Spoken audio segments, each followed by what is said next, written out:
اور اس کے ہاتھ میں شراب کی بوتل تھی۔ اس نے خاموشی سے آگے بڑھ کر بوتل میز پر رکھ دی۔ نصف گھنٹے بعد کھانا لے آنا، مارشل ڈربن نے گنجے آدمی سے کہا۔ رائٹ سر، گنجے سر والے نے مدبانہ لہجے میں کہا اور پلٹ کر کمرے سے باہر نکل گیا۔ دروازہ بند ہونے کے بعد مارشل ڈربن نے دوبارہ فون کا ریسیور اٹھایا اور نمبر پریس کرنے لگا۔ جلد ہی رابطہ قائم ہو گیا۔ ہیلو، مورس سپیکنگ، دوسری طرف سے ایک مردانہ آواز سنائی دی۔ مارشل ڈربن بات کر رہا ہوں مورس، مارشل ڈربن نے سخت لہجے میں کہا۔ او یس چیف، حکم کیجیے، دوسری طرف سے مورس نے مدبانہ لہجے میں کہا۔ مارٹر سے رابطہ قائم نہیں ہو رہا، اس کے ٹھکانے پر جا کر معلوم کرو۔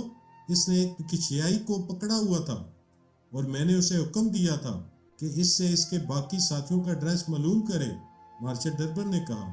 رائٹ سر، میں بھی جا رہا ہوں، مورس نے کہا تو مارشل ڈربن نے فون آف کر کے شراب کی بوتل اٹھا لی۔ اس نے گلاس میں شراب ڈال کر چند گھونٹ لیے اور پھر دیوار پر لگے کلاک کی طرف دیکھا اور دوبارہ ریسیور اٹھا کر نمبر پریس کرنے لگا۔ ہیلو، جیکی سپیکنگ، رابطہ قائم ہوتے ہی ایک نسوانی آواز سنائی دی۔ جیکسن سے بات کراؤ جیکی، کیا وہ موجود ہے؟ مارشل ڈربن نے چونکتے ہوئے پوچھا۔ نو سر، وہ لالی پاپ کے کلب گئے ہیں، دوسری طرف سے مدبانہ لہجے میں کہا گیا۔ وہ 1 گھنٹہ ہونے والا ہے اور وہ ابھی تک واپس نہیں آیا، مارشل ڈربن نے چونکتے ہوئے کہا۔ یس سر، وہ ابھی نہیں آیا اور نہ ہی اس نے کوئی فون کیا ہے۔ کیا میں اس کے موبائل فون پر اس سے رابطہ کروں؟ جیکی نے کہا۔ نہیں، میں خود اس کے موبائل فون پر بات کرتا ہوں، مارشل ڈربن نے کہا اور فون آف کر دیا۔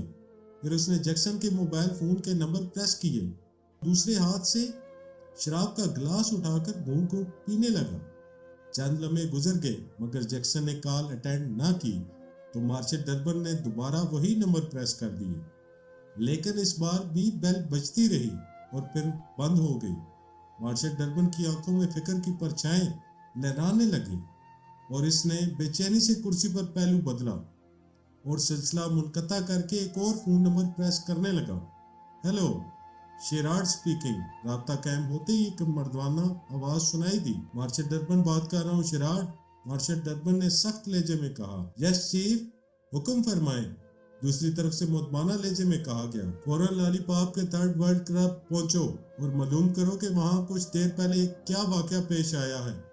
میں نے جیکسن کو وہاں لالی پاپ کو پکڑنے کے لیے بھیجا تھا کیونکہ وہ پکشیائی ایجنٹوں سے ملا ہوا تھا، لیکن جیکسن نے نہ خود رپورٹ دی ہے اور نہ ہی کار ریسیو کر رہا ہے۔ مجھے 15 منٹ کے اندر اندر رپورٹ ملنی چاہیے، مارشل ڈربن نے تحکمانہ لہجے میں کہا۔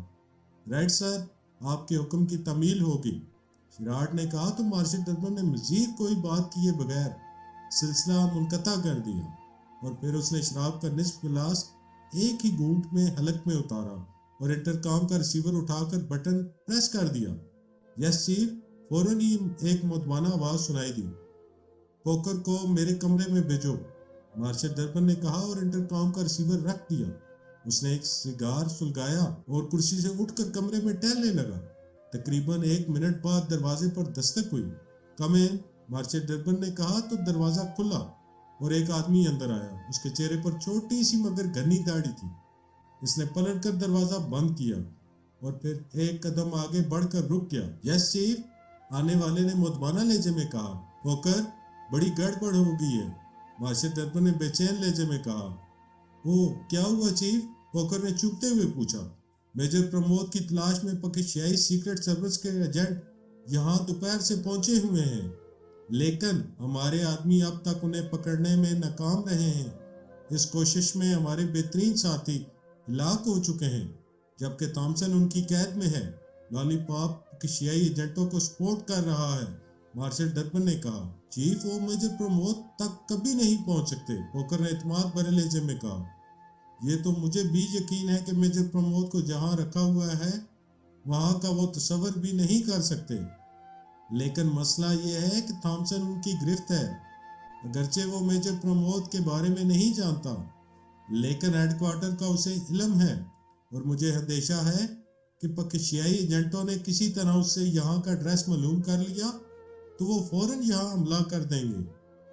میں نے تمہیں اسی خطرے سے آگاہ کرنے کے لیے بلایا ہے کہ ہیڈ کوارٹر کی حفاظت تمہاری ذمہ داری ہے اور تم خبردار ہو جاؤ، مارشل ڈربن نے ٹہلتے ہوئے کہا۔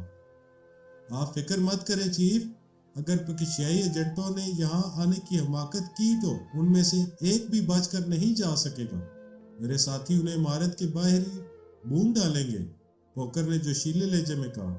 بس میں یہی چاہتا ہوں، تم مزید انتظامات کر لو، عمارت کے چاروں طرف کی سخت نگرانی ہونی چاہیے۔ کوئی اجنبی چاہے وہ فلپائنی ہو یا غیر ملکی تمہارے ماتحتوں کی نگاہوں سے بچ کر عمارت کے قریب نہ آ سکے، مارشل ڈربن نے سخت لہجے میں کہا تو پوکر نے سمجھنے والے انداز میں سر ہلا دیا۔ بس اب تم جا سکتے ہو، مارشل ڈربن نے کہا تو پوکر پلٹا اور کمرے سے باہر نکل گیا۔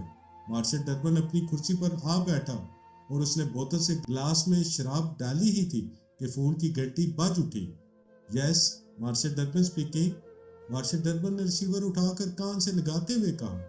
مورس بات کر رہا ہوں چیف، دوسری طرف سے مورس کی مؤدبانہ آواز سنائی دی۔ یس مورس، کیا خبر ہے؟ مارشل ڈربن نے بےتابی سے پوچھا۔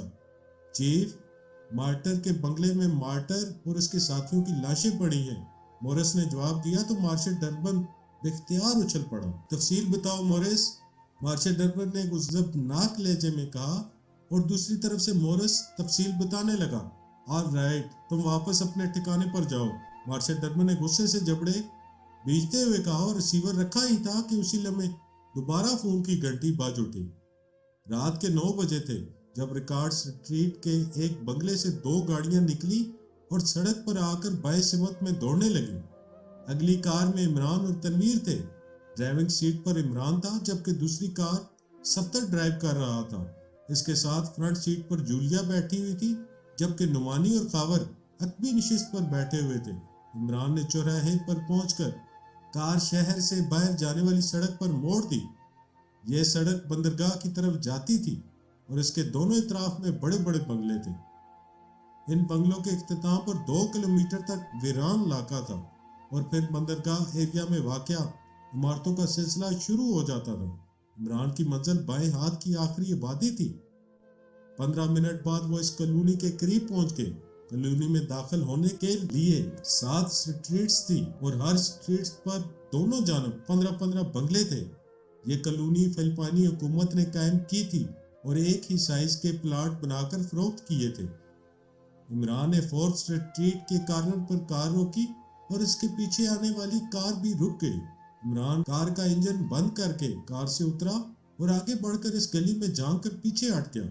اس نے ایک ہی نظر میں مطلوبہ بنگلے کو تاڑ لیا تھا جو دائیں ہاتھ پر تیسرا بنگلہ تھا۔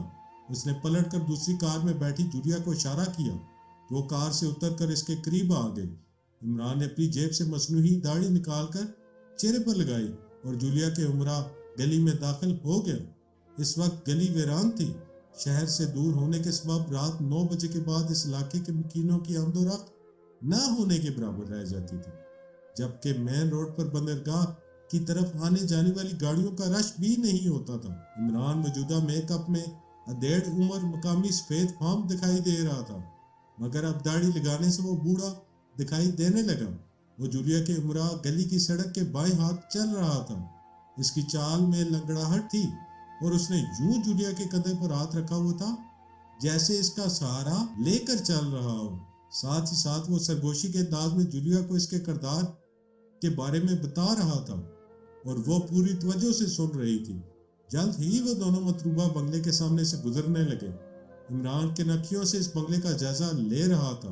بنگلے کا گیٹ بند تھا جبکہ اندر کمپاؤنڈ میں روشنی ہو رہی تھی۔ گیٹ کے بلائی حصے میں چھوٹا سا خانہ بنا ہوا تھا جو 5-6 انچ لمبا اور 3 انچ چوڑا تھا۔ اس سے اندر کھڑے کسی آدمی کی آنکھیں اور پیشانی دکھائی دے رہی تھی۔ اس عمارت کی بلائی منزل میں تھوڑے تھوڑے فاصلے پر بلکونیاں بنی ہوئی تھی۔ ان میں ایک ایک آدمی کا چہرہ دکھائی دے رہا تھا اور وہ سب عمران اور جولیا کی طرف دیکھ رہے تھے۔ یقیناً وہ محافظ تھے۔